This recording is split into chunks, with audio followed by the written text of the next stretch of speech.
Hello बच्चों, class 10th की most important वस्तुनिष्ठ की सीरीज चल रही है जो परीक्षा को ध्यान में रखते हुए बनाई जा रही है। इसमें हम पिछली वीडियो में अध्याय 3 दो चर वाले रैखिक समीकरण युग्म के 10 ऑब्जेक्ट हल कर चुके थे। आज 11वें ऑब्जेक्ट से स्टार्ट करते हैं। यह हमारी जो सीरीज है जो वार्षिक परीक्षा की तैयारी के लिए बहुत ही महत्वपूर्ण है और वार्षिक परीक्षा को ध्यान में रखते हुए जो महत्वपूर्ण वस्तुनिष्ठ बनाए जा रहे हैं। इस वीडियो को आप ज़रूर देखें। आपके वार्षिक परीक्षा में क्वेश्चन यहीं से आएंगे। हम इस वस्तुनिष्ठ सीरीज में क्वेश्चन जहाँ से वार्षिक परीक्षा में क्वेश्चन आते हैं वहीं से हम लेके चल रहे हैं। इसमें अन्यथा के क्वेश्चन हम ऐड करके नहीं चल रहे हैं और इसमें आपके बहुत ही महत्वपूर्ण वस्तुनिष्ठ लिए जा रहे हैं। इसलिए आप सीरीज को बहुत ही ध्यान से देखें, बिल्कुल भी मिस ना करें। चलिए 11वां क्वेश्चन है हमारा, समीकरण 2x + y बराबर k में यदि x बराबर 2, y बराबर 1 हो तो x के का मान क्या है। यहाँ पे हमें k का मान बताना है। तो आप जानते हैं कि हमें x का मान 2 दिया गया है और y का मान 1 दिया गया है। जो हमें जो समीकरण दिया गया है, इस समीकरण में हम x का मान यहाँ पे पुट करेंगे और y का मान यहाँ पे पुट करेंगे। तो हम देखेंगे यदि हम 2 गुणा x की जगह हम 2 रखेंगे प्लस y की जगह हम 1 रखेंगे बराबर k, तो हम देखेंगे 2 दूना कितना होगा, यहाँ पे 4 + 1 बराबर k। तो हमारा जी आंसर क्या होगा, 4 और 1 5। इस वजह से हमारा आंसर इसका क्या होगा, इसका आंसर होगा k।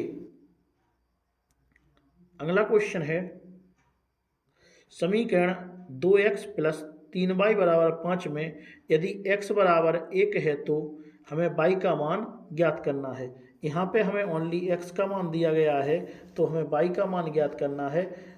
जैसा हम पिछला क्वेश्चन ज्ञात कर चुके हैं वैसा ही ये वाला क्वेश्चन है कि यहाँ पे हमें x की जगह x का मान पुट कर देना है। तो हम देखते 2x की जगह हमारा मान हो जाएगा 1 + 3y बराबर 5। यहाँ पे हम 2 1 हम 2 जो इस साइड आएगा तो माइनस का होके आएगा। तो हम देखेंगे कि 2 3y बराबर 5 - 2 क्या हो जाएगा, 5 - 2। तो 5 में से 2 जाएगा 3 बचेगा। तो यहाँ पे हमारा मान आएगा 3y बराबर 3 और y नीचे जाएगा तो 3/3। तो 3 से 3 कटेगा, एक आंसर आएगा। तो इसका आंसर क्या होगा, 1। तो 12वें क्वेश्चन का आंसर हमारा 1 है। अगला क्वेश्चन देखते हैं, जी है दो चरों में एक रैखिक समीकरण के हल होते हैं। तो जो दो चर होते हैं उसमें जो रैखिक समीकरण के हल होते हैं वे अनंतः अनेक हल होते हैं। दो चरों में रैखिक समीकरण के हल कितने हो सकते हैं, अनंतः अनेक हो सकते हैं। अगला क्वेश्चन है, रैखिक समीकरण y बराबर mx + 3 में यदि x बराबर -2 और y बराबर 5 है तो m का मान ज्ञात करना है। यहाँ पे पिछले क्वेश्चन के वाले क्वेश्चन जैसा ही है जी। यहाँ पे हमें y का मान पुट करना है 5 और x का मान पुट करना है -2। तो आइए करके देखते हैं। यहाँ पे y की जगह हम 5 रखें बराबर m और x की जगह हमें रखना है -2 + 3। तो यहाँ पे हम देखेंगे कि जो 3 इस साइड आएगा तो माइनस होके आएगा। तो यहाँ पे हमारा होगा कि 5 - 3 बराबर -2m। यहाँ पे हमारा बचेगा 2 बराबर -2m और 2 से 2 कट जाएगा तो m बराबर आएगा क्या, -1। तो m का मान आ गया हमारा -1। इसी वजह से इसका आंसर होगा जो -1 होगा। अगला क्वेश्चन करते हैं। अगला 15वां क्वेश्चन हमारा है, रैखिक समीकरण ax + by + c बराबर 0 का आलेख एक रेखा है।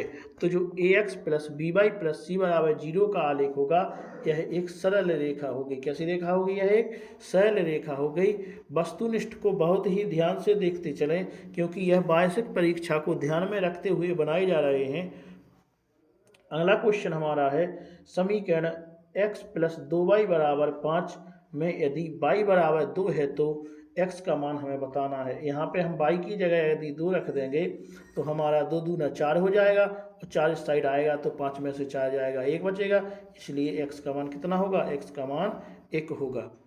अगला क्वेश्चन देखते हैं। 17वां क्वेश्चन है, जब किसी समीकरण निकाय के अनंतर अनेक हल हों तो उसका आलेख कैसा होगा। यदि समीकरण निकाय के अनंतः अनेक हल हों तो उसका आंसर होगा हमारा संपाती है। रेखाएं कैसी होंगी, रेखाएं जो आलेख की होंगी वो संपाती होंगी।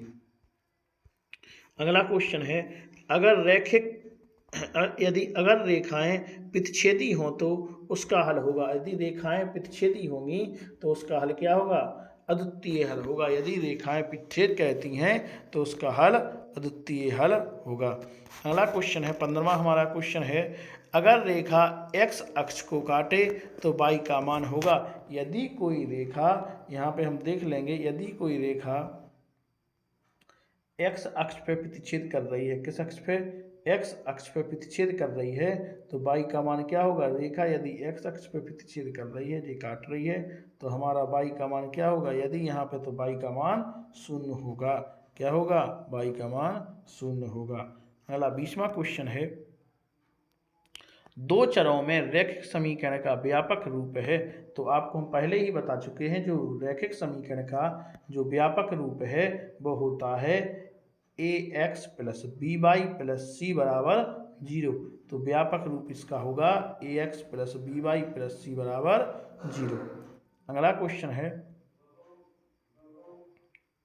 यदि रैखिक समीकरणों के आलेख एक बिंदु पर काटें तो समीकरण निकाय किस प्रकार का होगा। यदि रैखिक समीकरणों के आलेख एक बिंदु पर काटें तो समीकरण का निकाय किस प्रकार का होगा। तो समीकरण का निकाय पितछेदी होगा। कैसा होगा, पितछेद कर रही हैं ना, किसी बिंदु पे काट रही हैं, तो इसका आंसर क्या होगा, इसका आंसर होगा पितछेदी है।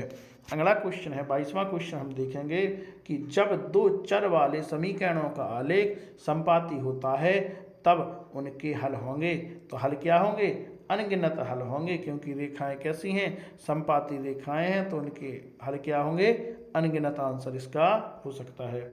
अगला क्वेश्चन है 23वां क्वेश्चन कि समीकरण निकाय 5x प्लस 2y बराबर 0 और ax माइनस 3y बराबर 0 के अनगिनत हल के लिए a का मान है। मतलब अनगिनत हल का मतलब है कि a1 अपॉन a2 बराबर b1 अपॉन b2